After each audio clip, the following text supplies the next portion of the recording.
మనిషికి కోపం ఎందుకు వస్తుంది?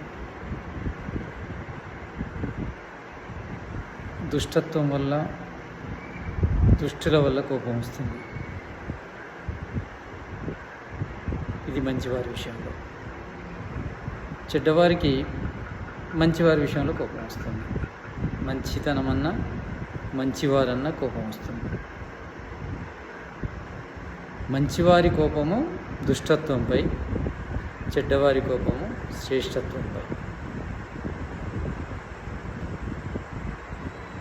శ్రేష్ఠులపై కోపము ప్రదర్శించరాదు.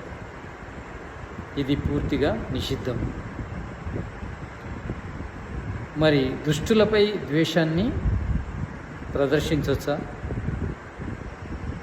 ఎవరు ప్రదర్శించాలి? ఎలా ప్రదర్శించాలి? దుష్ట శిక్షణ